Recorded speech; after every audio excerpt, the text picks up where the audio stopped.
మీరిప్పుడు జపాన్‌లో ఓపెన్ చేశారు. అక్కడున్న వాళ్ళందరినీ ఆహ్, చంపేసి ఇక్కడ వచ్చారని చెప్పేసి పెట్టారు కదా! అవును. అదసల అంటే అది కొంతమందికి ఒక కన్‌ఫ్యూజన్ ఉంది. హ్మ్. అంటే వచ్చిన తర్వాత మళ్ళీ ఎళ్లి అక్కడ చంపొచ్చారా? లేదంటే అది ఎందుకంటే మీరు అక్కడ చూపించిన తర్వాత అతనికి పెద్ద పవన్ కళ్యాణ్ గారి విగ్రహం చూపిస్తారు కదా! అవునవును. సో ఏంటి అదేమన్నా పార్ట్ 2లో ఉంటదా? లేకపోతే ఏంటి? అంటే బేసికల్‌గా ఎలా అనుకున్నామంటే ఆ ఓపెనింగ్‌లో వచ్చిన అతని క్యారెక్టర్ ఆ మాస్టర్‌ని చంపేస్తాడు. చంపేసినప్పుడు ఒక్కరే మిగిలారు అంటారు.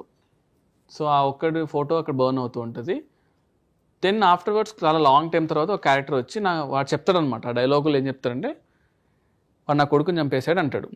నా కొడుకుని చంపేశాడు. వాళ్ళొక సొసైటీ ఉంటుందన్నమాట. అప్పట్లో మనం ఎలా చెప్పించాలంటే అంత కల్చర్ని ఎక్కువ చెప్పలేక ఎప్పటి నుంచో జాపనీస్ కల్చర్లో ఎక్కుజాకి సమురైస్కి ఒక ఫైట్ జరుగుతూనే ఉందన్నమాట. సో ఈ fight limited to these 2 people.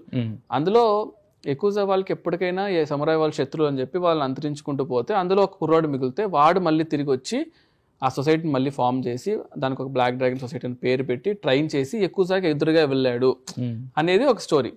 ఆ స్టోరీలో గురించి లాస్ట్ అని చెప్తారనమాట. So there is more to this అనమాట. అందుకే వాడు స్టేషన్లో వచ్చినప్పుడు కూడా తను జపాన్ నుంచి వచ్చాడని చిన్న చిన్న హింట్స్ ఇస్తూ వచ్చాను.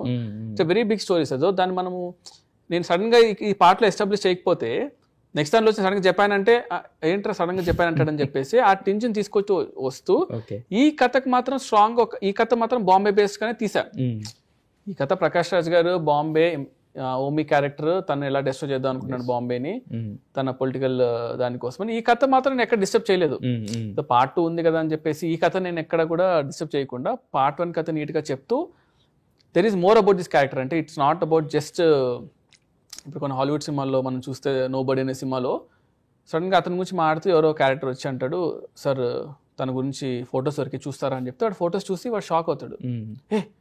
వీడి గురించి ఏం చెప్తాం తీసేసే అంటాడు అనమాట. వాడు ఎవడో ఏంటి చెప్పడు, వాడు ఎక్కడి నుంచి వచ్చాడో చెప్పడు, వాడు పార్ట్ వద్దు దాని ఉద్దేశం ఉందా మనకు చెప్పడు.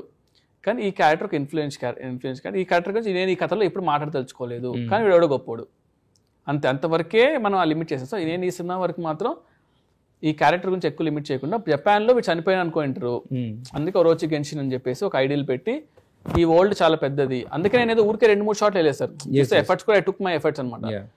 వి షాట్ ఇన్ జపాన్, స్టాచ్యూ చేసాము, అంటే ఊరికే నామకే వాస్తే కాకుండా వి డిడ్ ఇట్ అనమాట. Exactly sir. సో ఈ వరకు ఎందుకు అంతకు మించి ఎక్కువ చేస్తే ఈ కథ డిసప్పాయింట్ అయిపోద్ది అని చెప్పేసి నేను ఎక్కువ లాగలేదు.